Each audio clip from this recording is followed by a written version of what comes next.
There is a surprising thing that investors look for in an entrepreneur when they're evaluating this business opportunity. And before I hop into what it is, I'd like to quickly go over what makes an entrepreneur uninvestable. So we see this a lot over and over, and these are some big red flags to be aware of, because I think when we all first became entrepreneurs, a lot of them we may have had ourselves, and these are certainly things you can work away from. So focus on product is the first one. It's very clear when an entrepreneur is very product focused, but rather than business focused and opportunity focused. When they run through all the features and get so excited, but kind of miss out on talking about the commercialization strategy and how they're getting it to the market and getting revenue and all the things that turn their product into a business. Struggle making decisions. That's self-explanatory. There's about 1,000 decisions you make every week, and they all have long-term consequences, and you never have enough information to make a real thorough decision. But you still have to make these decisions that have big consequences down the road with very little data to help you make it. And most of the data that you have, by the way, is wrong. But nevertheless, still have to make decisions. Lackadaisical, yeah, that's, I think, self-explanatory. It takes a lot of work, so lazy people tend not to get invested in. Those that believe it will be easy. This one, a lot of us can accidentally get trapped in, because the technology is great, the product's great, it's a great opportunity. Like, we're living the world, and so we see how great this should be and how it should take off. And if there's a belief, or if it comes across that there's a kind of this belief, it will be easy. Oh yeah, when we put it out there, it's going to go viral. That's a red flag to an investor, because it will be hard. Kind of the other, someone who comes across as believing it will be easy would, when it does get hard, we're not sure if that person will handle it, because they thought it would be easy and now things are hard. Are they going to be able to accept that and work their way through it? If someone recognizes it will be hard, at least you know they're preparing themselves for the journey. All right, part-time entrepreneurs, if you're putting your money towards someone, you kind of prefer that their 100% life is focused on doing well with your money. Of course, we all start out as solopreneurs, but to attract investment, you usually have to get to the level where you do have teammates. This is a fun one: overly agreeable or overly disagreeable. So you just say yes and agree to everything that people tell you. It seems like you're being friendly and taking advice and not pushing back and being a headache for someone, but too much of that it implies, I don't know, that pushover, or they're just gonna flap with the wind based on what people tell them. So there's some amount of being able to disagree with people and know the path and take control. And then at the other end of the spectrum, being too disagreeable is, all right, that person's not taking advice, and that is also a turnoff. I think of the show House, as Dr. House, like, he disagrees with everybody. He probably wouldn't be a very investable entrepreneur. All right, a small idea, can be a great idea, but if it's a small idea or servicing a small number of people, then that's usually not the equity investor that you have the opportunity of appealing to. On the other end of the spectrum, if you have a big idea but an unrealistic plan or no plan, that's also not attractive. There's a great article that Jen Baird just wrote, and she's a well-respected entrepreneur in the Michigan ecosystem, about the importance of the plan, and I'll forward it to Markeisha and she can send it out. So just how important having a well-justified, laid out plan. Everyone knows the plan's going to change, but still showing you have a plan is very important. And according to Jen in her article, everything else is is supporting the plan. All right, and then stalled companies. So we've all seen companies where we see them 1 year and then we see them 6 months or a year later, and they're kind of in the same spot talking about the same stuff. And unfortunately, even if that's a great idea, great opportunity, just kind of the fact that they haven't made new momentum, that's also a turnoff. All right, here's the full list. You want to take a screenshot, or I'm sure Marquisha can send this out. All right, now investable entrepreneurs, we'll do this one quicker, have these traits or strive to have these traits.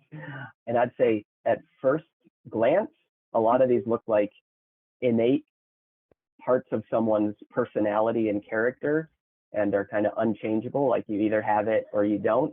But I would disagree with that. I would say each of these traits are things that people can learn to have and be strong in. It takes being intentional about it and working towards it, and actively trying to be better in each of these. But they are possible to be learned and grow in. And by the way, this list isn't one I came up with. This is from this venture capitalist, and he did a nice TED talk about these traits. So welcome to search that short TED talk if you want to dive more into this.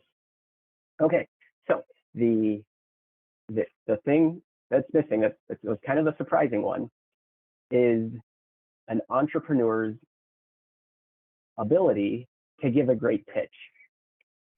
Because raising money in the current round is probably just one of multiple future rounds, or the person is just part of multiple other investors. So if an investor sees, wow, this person is really great at pitching and building excitement about their story and their company and their opportunity, then there's a higher confidence that person is going to be successful in raising additional money from other people. And you can get a single investor excited and wanting to be in. You can be lousy at pitching and still get a single investor to be interested. But that investor is going to have a caution that, well, even though I'm excited because I get it, this entrepreneur isn't that great at pitching to other people. So how is this entrepreneur going to convince other people to put money in? Because it's going to take a lot of other people's money too along the way. So being good at pitching is a trait that investors, either consciously or subconsciously, are evaluating. All right, at this point, I'd like to pause for any questions, and then also say any questions that come up throughout this presentation, just feel free to either blurt them out and interrupt me, or type them in the chat if you're uncomfortable interrupting me, and Marquisha will interrupt me because I know she won't have a problem with that. So any questions up until this point? Yeah, I had a quick question. So you mentioned, uninvestable. You mentioned someone who doesn't have a plan. So like, how extensive does the plan have to be? Like, what do you recommend? Yeah, good question. They need to be able to see, like, they have to be able to picture how you're going from here to there, and what you're going to be doing that gets you from here to there. If it's, we have a product, there's a need, there's a customer, there's a big market, but it's unclear of, well, how are you going to go from product to, global company that's, dominating the marketplace? Like if we can't picture that path, then it's hard. And so there are, multiple different ways of conveying your plan, and there's tools you can use to communicate your plan, Gantt charts and timelines and financial forecasts, and and these different, and then just how you speak about it. Like, well, we're going to be doing this, and then we're doing that, and then we're doing that, and as long as everything kind of gut checks and syncs up, and it sounds like, yeah, okay, I can picture that path, then you're on the right track. Sounds good. It's hard to get more specific, like, oh, well, have A, B, C, and D. Once you get those check marks, you're done. But the more you can justify and Yeah. and show, So like, like after this, then this, and then timeline, that, and then that. yeah, like a timeline slash Gantt chart, and then a final financial forecast, and then maybe like a few steps. Yep, and I would say those tools show that you put a lot of thought into a plan. Whether you're showing an investor like this massive Gantt chart that's super confusing that only you understand, like, they just need to know you. Like, okay, you've done it, it makes sense to you, and the high level parts that you talk about to me make sense, and so that's a way to give confidence that you have a plan. But yeah, you're usually not explaining the details of your Gantt chart. You're showing, like, we've got this. Here's the big picture. Sweet. And if you want to dive into details, happy to, but leave that, let them guide you on that one. And All then right, cool, great. before we head on, Scott, if it's intentional, we are seeing your notes page instead of the presentation view. I know some people like to present in both ones, but just wanted to make sure. That's fine. It helps me to see what's coming up next. So Awesome. you see the main slides though, right? Yeah. I think it's big enough, so it's Okay. fine. Yeah. We're good. Cool. All right. Cool. So this is what I call the presentation pyramid. Every presentation has these layers. The foundation is how you deliver your presentation, your style. What sits on top of that is the structure of the narrative, like how your storyline fits together. And then lastly, the smallest part that sits on top of all that is what you're actually saying, the content. And I'm going to argue that most important is the style that you deliver it in. And next is the storyline, that it flows in a good structure and a good story. And then what you're actually saying, take it or leave it. Which is, I don't know, it is important, the content, but kind of without these other two, things really fall flat. What you'll find when you're getting advice and reviewers and suggestions, and I'm saying this as someone who has coached on hundreds of pitches, that we tend to focus our advice on the content. Say it this way, say it that way. Here's a way to make it look different. However, what's most important are these other two. They're just harder to coach. So I think we tend to coach on content because it's harder to tell someone just, all right, be better at saying it. But I will give you some tips.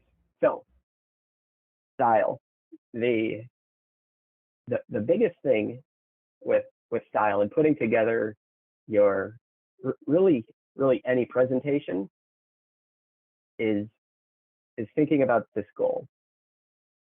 Typically, when you go into to talk about your business, you think, my goal is to educate this audience on my business.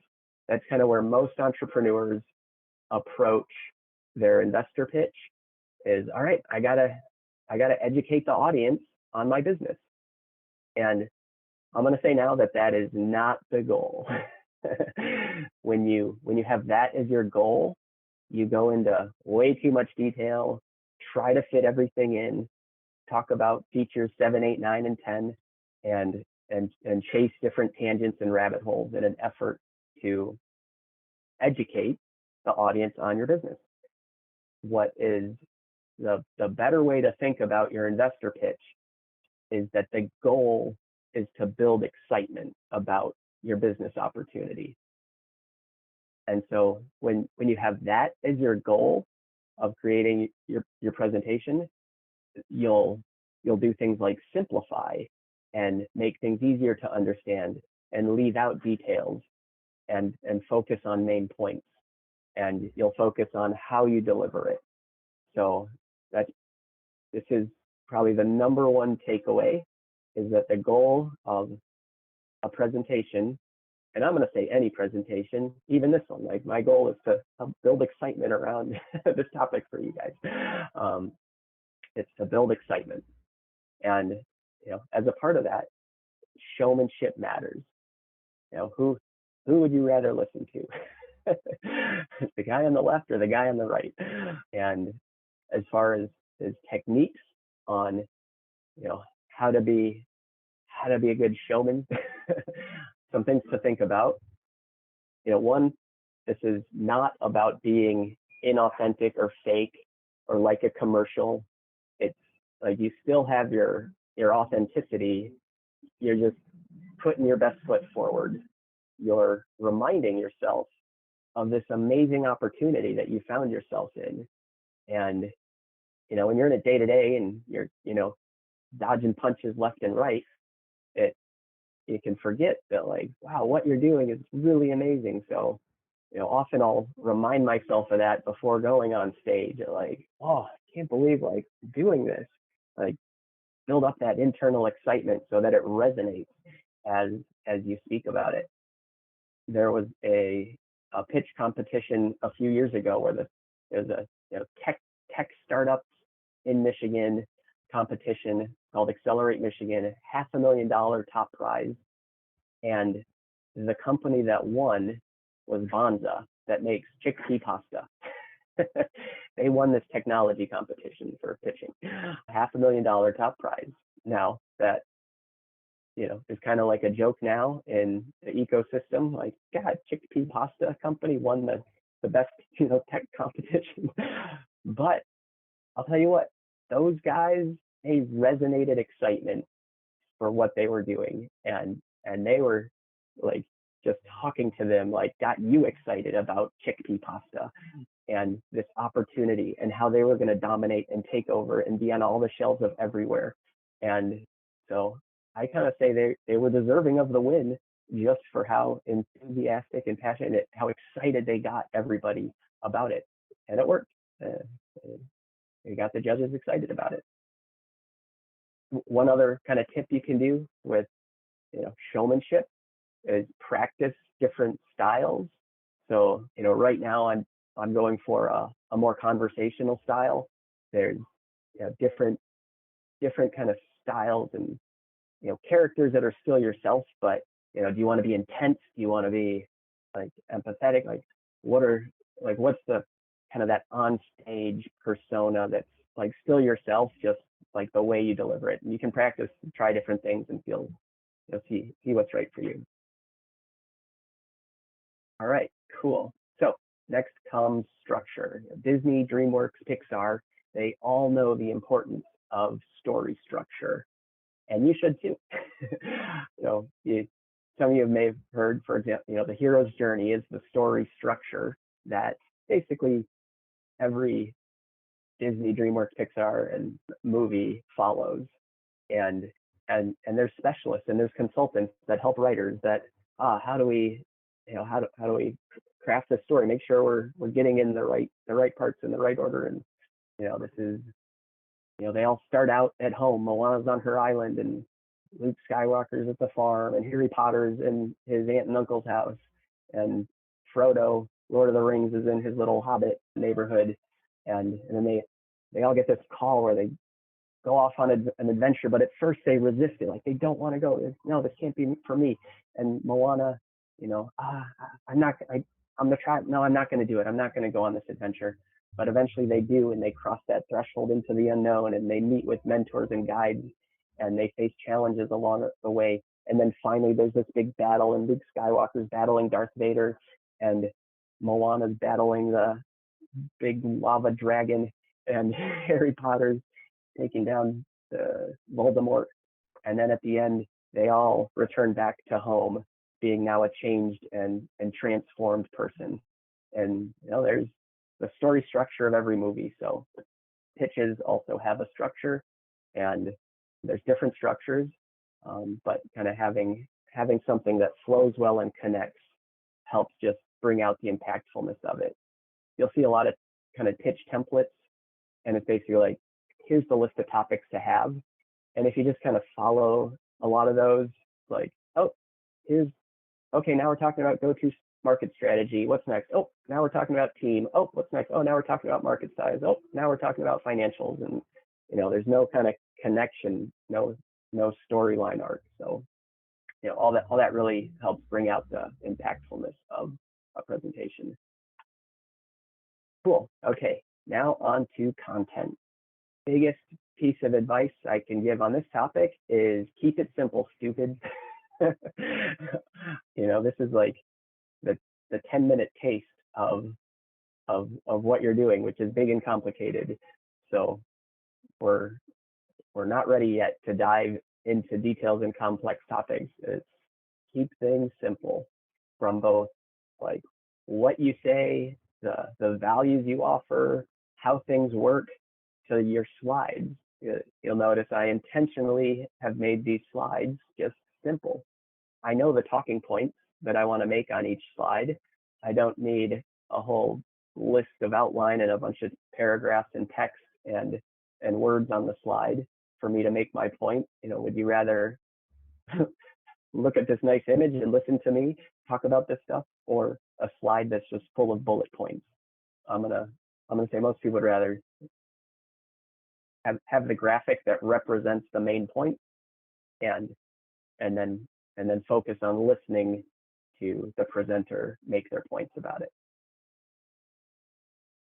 All right, so I'm always trying to think of just what's the main idea, like what's the main thing, and this goes for any of the topics of your pitch. So you have go-to-market strategy, your market size, your market rollout strategy, your solution, your problem.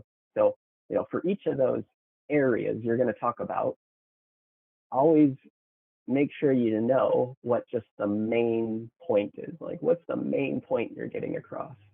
And it's not always obvious.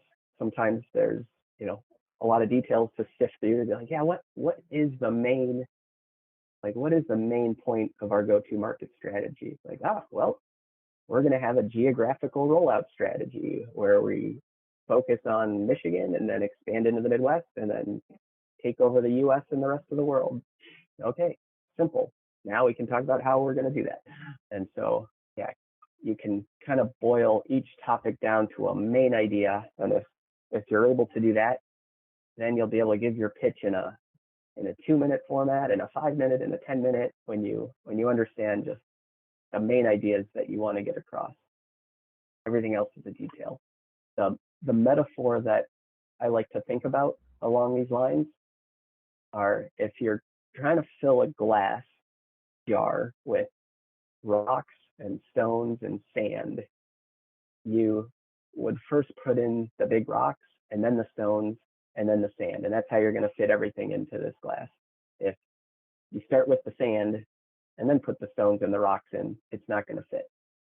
And so, this is the metaphor where the jar is the person's brain that you're talking to, and the big rocks are like the big main points, and the stones are the kind of the supporting points, and then the sand is the details. So kind of in an investor pitch, or any presentation, start with the big rocks, start with the main points, and move into the stones once you make your big points. And there's probably not time for sand. You'll notice I approached this presentation in the same way. Started with, all right, here's the big rock, here's the big picture. Okay, now let's hop into the stones, and and I'll throw in a little bit of sand here and there of some details and examples. All right, cool. Another kind of foundational concept that I'll think about is, for an audience member, don't make me think. The audience doesn't want to think. The audience wants to enjoy this ride that you're taking them on. When entrepreneurs kind of present in a way that causes a person to, have to think a lot, you're fighting a losing battle. Some things that cause people to think are statistics and numbers and complicated topics and asking the audience questions.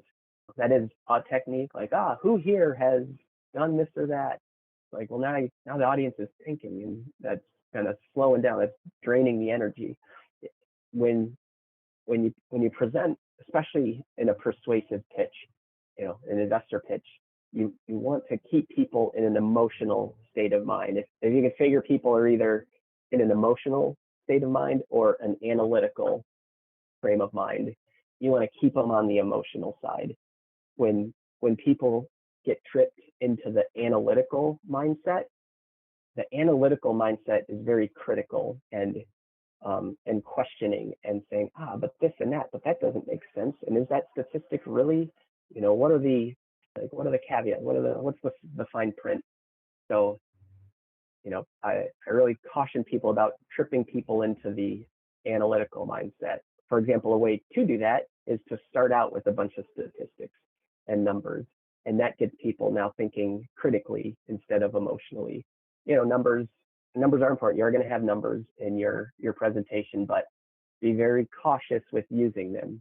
If you present one number that kind of sums up your main point, that's okay. If you present 4 different statistics that all kind of are circling around your main point, that's the way to, now they got to digest all this stuff and see if it got checks and question it.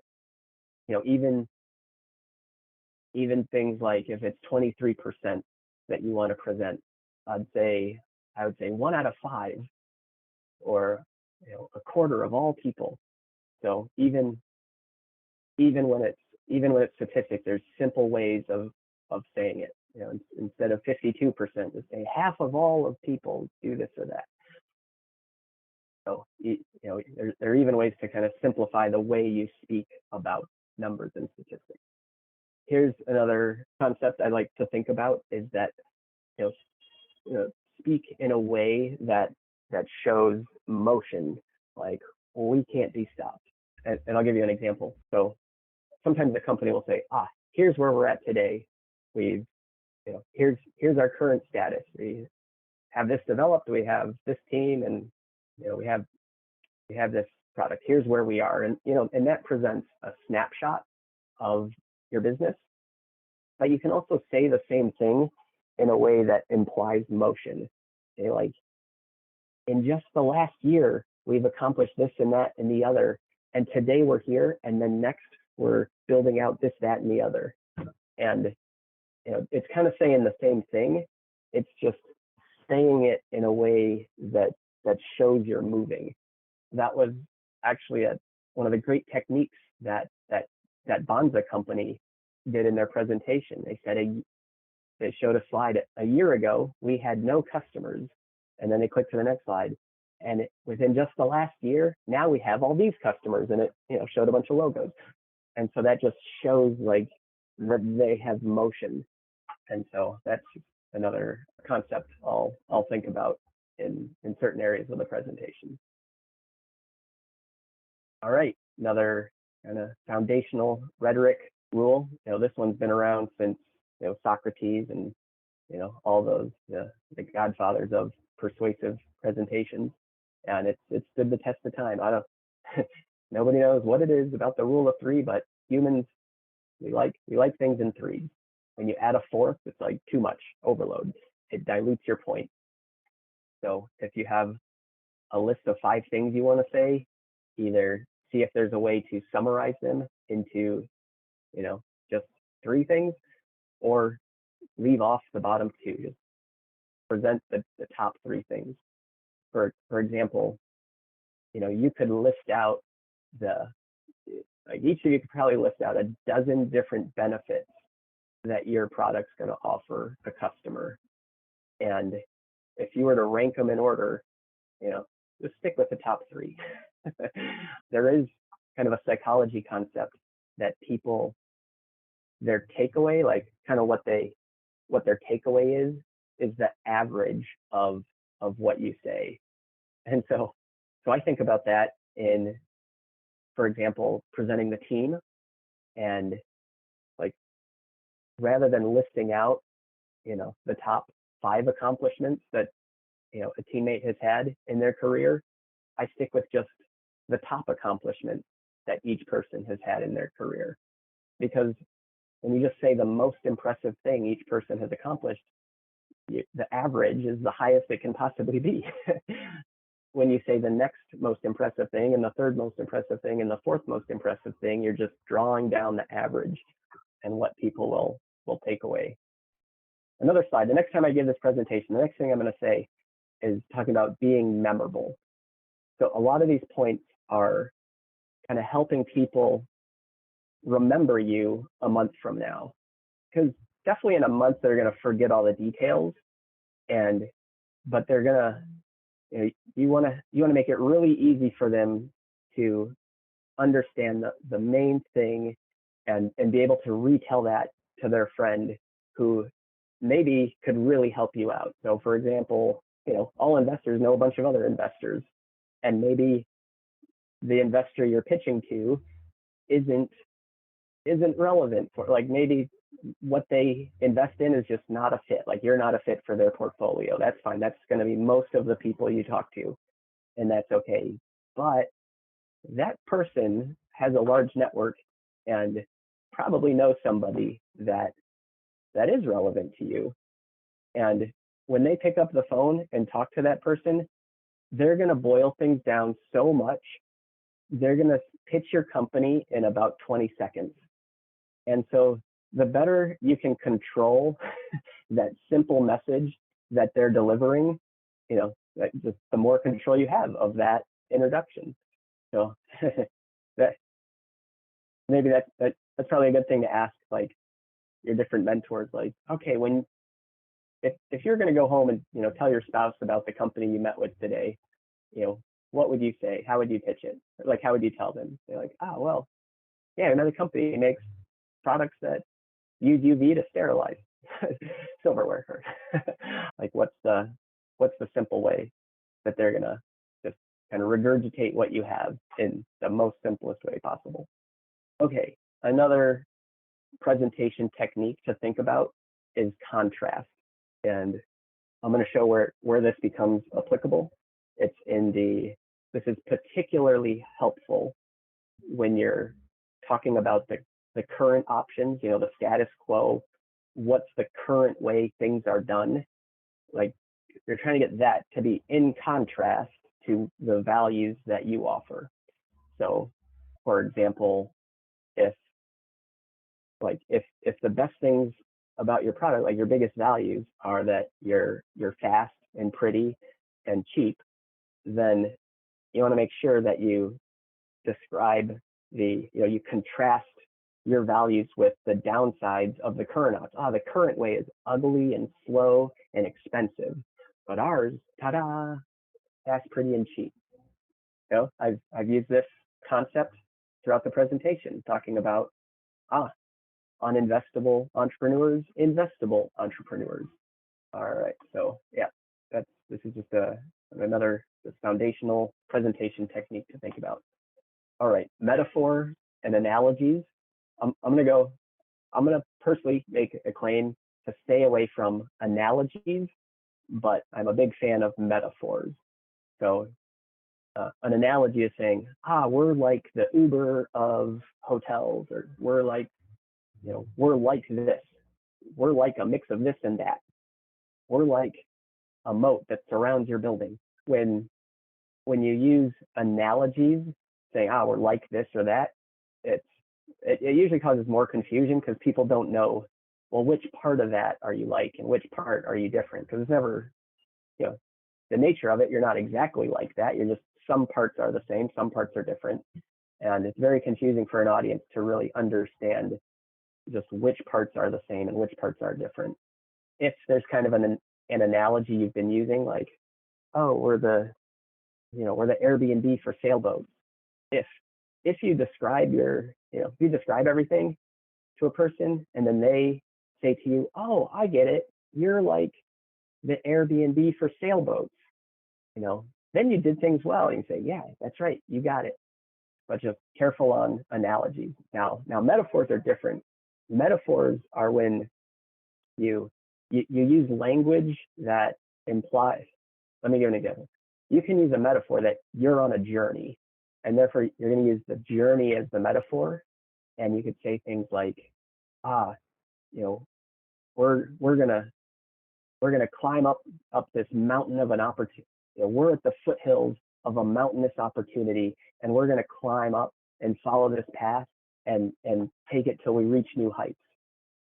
Saying something like that is using language that someone on a journey would use. So you're implying you're on this journey. You're using vivid language to help people picture what you're doing. So so metaphors, they plant ideas. They're the seeds that are planted deep in the mind, and they take root.